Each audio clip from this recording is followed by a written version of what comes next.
Bismillahirrahmanirrahim. Assalamualaikum warahmatullahi wabarakatuh. Alhamdulillah, salatu wassalamu ala rasulillah wa ala alihi wa sahbihi wa man walah. Maba'atullah batalibat KMI kelas 10 yang dimuliakan Allah Ta'ala. Kita sambung pelajaran kita masih pada definisi tentang tauhid ya. Kemarin kita tahu tauhid secara bahasa dan istilah. Secara bahasa itu tauhid itu adalah suatu yang melampaui batas. Nah, secara istilah apa yang didefinisikan oleh Ibnu Qayyim al-Jauziyah rahimahullah taala, bahwa setiap yang melampaui batas dari hamba, dari disembah, diikuti maupun ditaati, maka itu tauhid. Nah, kemarin juga telah disebut ya, di antara contoh-contohnya yaitu berhala ya, kemudian ulama ya, ulama jelek yang menghalalkan apa yang Allah haramkan, atau sebaliknya mengharamkan apa yang Allah halalkan ya, dan sebagainya. Nah, ini di antara contoh tauhid. Nah, kenapa bisa begitu? Ya karena mereka hamba itu kan harusnya tidak lebih dari hamba. Ya. Tapi kalau hamba sampai disembah, diikuti secara mutlak, ditaati secara mutlak, nah itu dia. Nah, ketika dia tahu diikuti secara mutlak, bahkan dia memerintah orang untuk mengikutinya secara mutlak, ya, atau ya dia memerintah orang supaya taat padanya secara mutlak. Nah, ini dikatakan sebagai tauhid. Ini saya kasih contoh simpelnya ya, seperti yang sekarang mungkin terjadi kayak Kim Jong Un misalkan, orang Korea Utara itu loh ya, yang dia mewajibkan semua rakyatnya taat pada dia, nggak taat sembelih, nggak taat bedil, nggak taat ya, bahkan dalam ya banyak perkara ya dia kebijakannya sangat aneh yang seolah-olah dia mendewakan dirinya sendiri.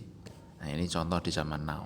Adapun contoh di zaman dulu ya seperti Fir'aun ya, yang jelas sekali yang Allah Subhanahu wa taala terangkan, dia itu Fir'aun sampai mengatakan ana rabbukumul a'la, sangat sombongnya dia mengatakan bahwa dia itu Tuhannya manusia yang paling tinggi katanya. Nah, dan dia menyuruh orang untuk nyembah dia. Ini Fir'aun. Demikian pula Namrud ya, dan yang selainnya misalkan ya, paham. Nah, sekarang yang kita bahas kalimat ini ya. Syekh Utsaimin mengatakan wa amma qauluhu rahimahullah au muta'in. Adapun kalimat Ibnu Qayyim dari tauhid ini diantara definisinya adalah orang yang ditaati secara sempurna gitu. Fayuridu bihil umara, maka yang dimaksudkan adalah para pimpinan ya, pimpinan, kalau bahasa kita mungkin pimpinan wilayah ya, presiden atau yang semisal, yuta'una syar'an au qadran, yang ditaati secara syar'i maupun qadari. Fal umara'u yuta'una syar'an idza amaru bima la yukhalifu amrallahi wa rasulahu. Ya. Maka seorang amir, seorang pimpinan wilayah, pimpinan daerah, pimpinan negeri itu boleh ditaati secara syar'i jika dia memerintahkan dengan apa yang tidak menyelisihi perintah Allah dan perintah Rasul. Nih kasih garis bawah nih. Wa fi hadhil hal la yusaddiqu alaihim annahum tauhid. La yusaddaqu alaihim annahum tauhid. Ya. Dan jika memang pemimpinnya itu menyuruh untuk kebijakannya, keputusannya itu sesuai dengan apa yang Allah perintahkan dan Allah dan Rasul perintahkan, maka tidak pas kalau dia disebut tauhid. Jadi ini boleh, ini ya, boleh ditaati gitu maksudnya. Pimpinan kalau dia muslim dan dia memerintahkan dengan baik, tidak memerintahkan dengan yang menyelisihi perkara Allah dan Rasul, nah ini boleh ditaati dan dia bukanlah tauhid. Wal wajibu lahum ala ra'iyati as-sam'u wa ta'atu, bahkan yang wajib bagi rakyat kalau punya pimpinan seperti itu, rakyatnya wajib taat dan mendengarnya. Ini kasih garis bawah ya. Wa ta'atuhum liwalatil amri fi hadzal hal ya, bi hadzal qaidu ta'atun lillahi azza wa jalla. Dan menaati waliul amr dengan keadaan seperti ini, dengan syarat seperti ini ya, maka ini dihitung sebagai ketaatan kepada Allah ya. Allah kan mengatakan dalam surat ya, An-Nisa 59 ya, di mana Allah mengatakan ya ayyuhalladzina amanu atiullaha wa atiur rasul wa ulil amri minkum, wahai orang-orang yang beriman taatlah pada Allah, taatlah pada Rasul, dan taatilah ya siapa? Waliul amr di antara kalian. Waliul amr itu definisinya kata para ulama di tafsir ada dua. Yang pertama pemimpin wilayah ya. Kalau di Indonesia kayak presiden ya, dan misalnya. Dan yang kedua umara itu adalah ulama ya, amirul ya. Itu adalah ulama yang mengajak kaum muslimin untuk taat pada Allah dan Rasulnya. Nah, dari definisi ini kita paham Allah memerintahkan kita untuk taat pada Allah, pada Rasul, dan pada waliul amr. Nah, kalau kita taat pada waliul amr dengan model seperti ini, yang waliul amrnya ngajak kepada ketaatan pada Allah, waliul amrnya tidak memerintahkan kepada apa yang menyelisih Allah dan Rasulnya, maka ini wajib kita taati dan ini adalah dapat pahala, dapat nilai ibadah. Paham ya? Baik. Walihada yanbaghi an nulahidha hina nanfudhu ma amara bihi waliul amri mimma tajibu ta'atuhu fihi annana fi dhalika nata'abbadu lillahi ta'ala wa nataqarrabu ilaihi bi ta'atihi. Oleh sebab itu ya, seharusnya kita itu memperhatikan ketika melaksanakan perintah waliul amr dengan apa yang memang wajib ditaati ya, bahwa kita kalau menaati mereka dalam kebaikan sama dengan kita itu beribadah pada Allah. Nah, masya Allah dapat pahala itu. Hatta yakuna tanfiduna li hadzal amri qurbatun ilallahi azza wa jalla. Sampai kita melaksanakan perintah waliul amr seperti ini, yang baik seperti ini bisa menjadi pendekatan diri pada Allah azza wa jalla. Wa inna ma yanbaghi lana an nulahidha dzalika. Maka kata Syekh Utsaimin, pantas bagi kita, seharusnya bagi kita untuk memperhatikan perkara ini. Li'anna Allah Ta'ala yaqulu, karena Allah mengatakan ini tadi yang saya kutip di atas. Ya ayyuhalladzina amanu atiullaha wa atiur rasul wa ulil amri minkum. Paham ya? Ini jika pemerintahnya ya, mengajak untuk taat pada Allah dan mengajak untuk tidak memaksiati Allah, dan perintah-perintahnya tidak menyelisihi perintah Allah. Paham ya? Baik. Nah, sekarang pembahasan yang kedua. Wa amma ta'atul umara qadran fa innal amra idza kanu aqwiya fi sultatihim fa innan nasa yuti'unahum bi quwwati sultani wa illam yakun bi waz'il iman li'anna ta'ata walil amri takunu bi waz'il iman wa hadhihi hiya ta'atun nafi'ah wan nafi'atu liwalatil amri wan nafi'atu linnasi aidan wa qad takunu ta'atu bi waz'is sultani bihaitsu yakunu qawiyan yakhshan nasu minhu wa yahabunahu li'annahu yunakkilu biman khalafa amrahu. Sebentar, saya pengen tambahkan dulu tadi. Ya, ini kalau mungkin perlu dikasih contoh supaya lebih mudah memahaminya. Menaati waliul amr dalam perkara yang tidak menyelisihi itu bisa jadi dapat pahala. Contoh ketika ya di Indonesia ini diterapkan lampu merah berhenti, lampu hijau jalan, lampu kuning siap-siap berhenti. Kalau kita taat pada itu dengan menyadari bahwa itu adalah kemaslahatan bersama, ya kita menjalaninya, insya Allah bisa jadi dapat pahala. Paham? Karena lampu merah hijau kuning itu untuk kemaslahatan dan itu sesuai dengan syariat Islam, di mana di antara kaidah utama ya bahwa yang namanya kemaslahatan itu harus dikedepankan, kan begitu. Ya, maka contoh ini gampangnya ya. Contoh bahkan Syekh bin Baz menyebutkan orang pakai helm itu loh, itu bisa jadi dapat pahala.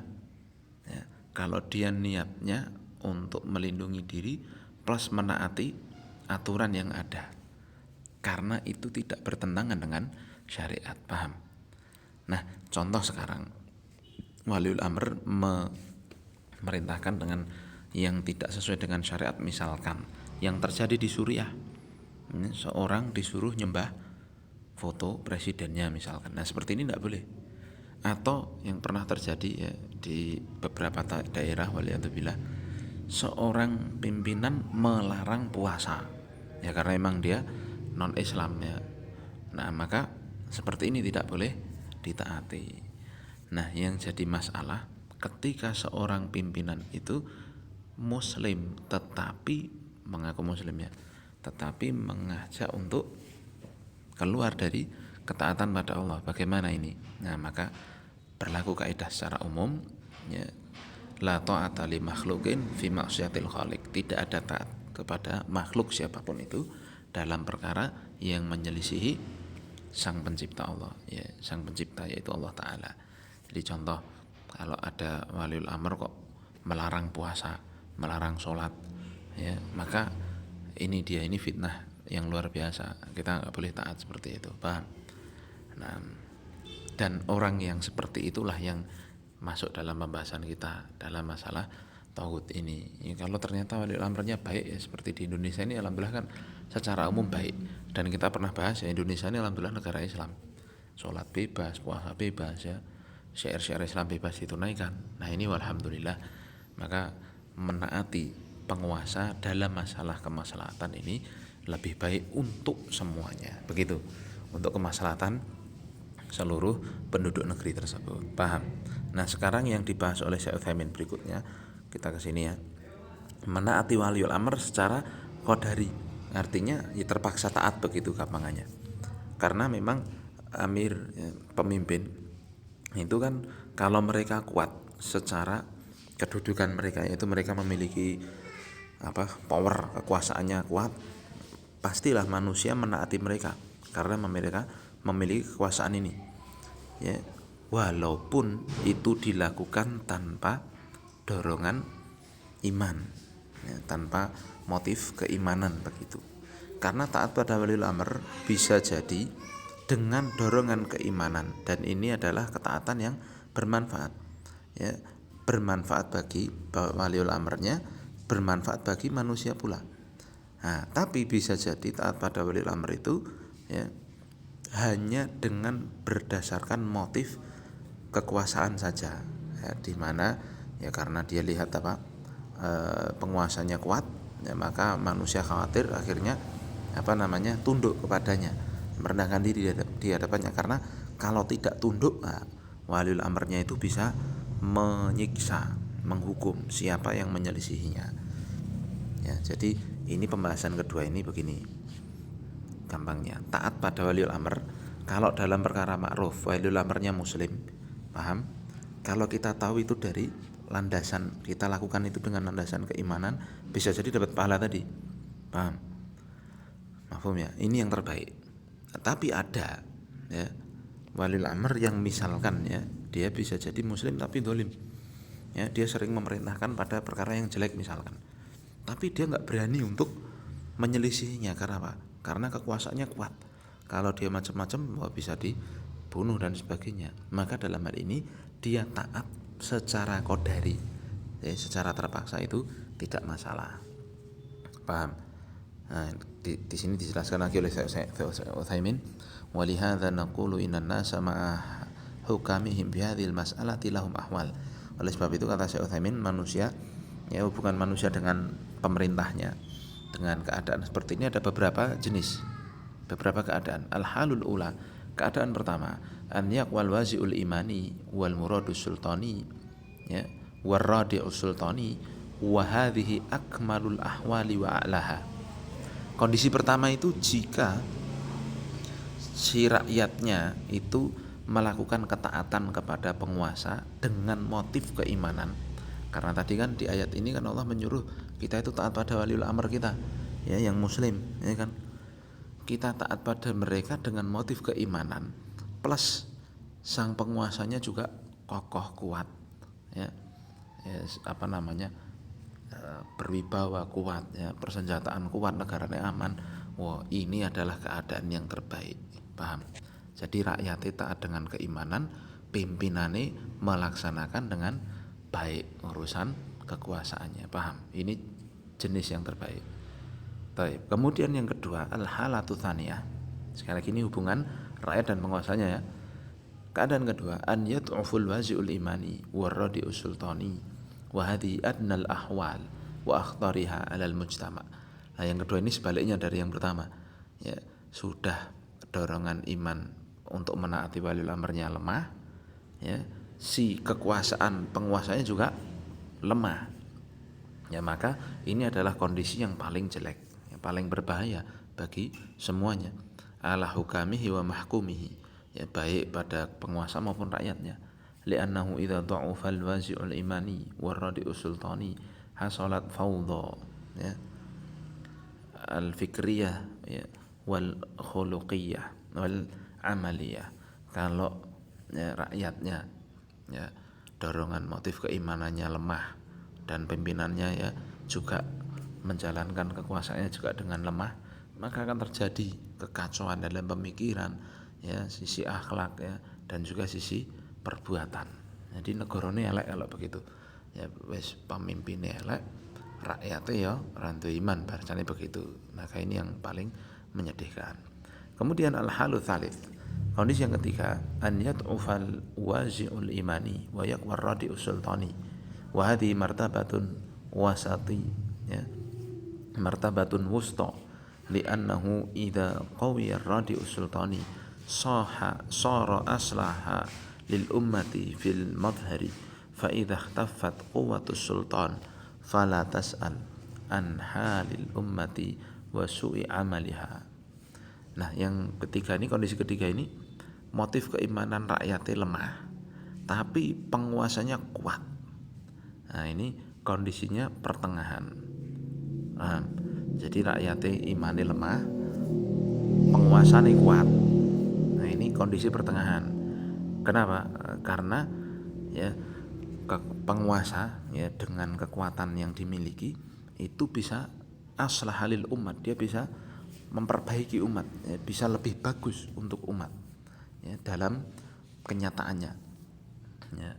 Coba sebaliknya, kalau kekuatan penguasanya lemah, ya maka tidak usah tanya tentang keadaan dan kejelekan perbuatan rakyatnya ya toh. Rakyatnya ini kan gampangannya yang ketiga ini, rakyatnya jelek, penguasanya kuat, itu ini masih mending gitu loh, karena penguasanya bisa memaksakan kebaikan untuk mereka, ya menjaga negerinya tetap baik dan sebagainya. Tapi kalau sebaliknya, rakyatnya jelek, penguasanya lemah, wis remuk kayak yang nomor 2 ini tadi, paham? Lalu ya keadaan yang keempat, ya an yaqwal wazi'ul imani wa yad'ufur radi'us sultani. Nah ini rakyatnya motif keimanannya kuat, sedangkan penguasanya lemah nih. Fayakunul madhar anna minhu fil hali thalithati lakinnahu fima bainal insani wa rabbihi akmal wa a'la.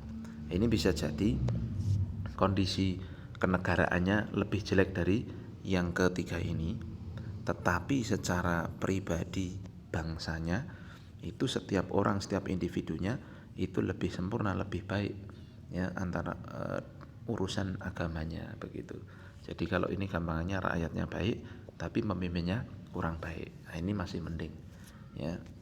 Nah, Indonesia kira-kira yang mana ini? Indonesia ya bisa dipilih sendiri ya. Kalau ini pimpinannya baik, rakyatnya beriman, nah gini yang paling sempurna. Kalau ini yang kedua, pimpinannya elek, rakyatnya tidak beriman, nah ini paling jelek. Kalau ini pimpinannya baik, rakyatnya yang kurang baik, ini masih bisa bagus. Nah yang keempat, rakyatnya baik, pimpinannya jelek, ini secara rakyatnya bisa urusan hablum minallah, kalau bahasa gampangnya hubungan sama Allahnya bisa baik, tetapi ya bisa jadi negaranya, kekuasaannya, powernya kurang. Nah kira-kira Indonesia masuk yang mana? Nah, semoga ini proses menjadi orang yang baik. Ya, walaupun sekarang mungkin ya banyak ya, Indonesia itu kan yang lemah rakyatnya ya, masya Allah. Dan dengan modal HP aja Barat bisa menghancurkan kaum muslimin, apalagi pemuda-pemuda zaman sekarang ya. Dengan modal HP rusak akhlaknya, dengan modal HP rusak pemikirannya, dengan modal HP jadi generasi rebahan ya, yang hanya bisa merebah tanpa beramal. Waliyadzubillah ya, jangan sampai seperti itu ya kita. Nah maka berusaha untuk sebaik mungkin menjadi rakyat yang baik, takwa pada Allah, insya Allah itu akan membawa berkah bagi negeri kita. Kita akhiri subhanakallahumma wa bihamdika asyhadu an la ilaha illa anta astaghfiruka wa atubu ilaik. Assalamualaikum warahmatullahi wabarakatuh.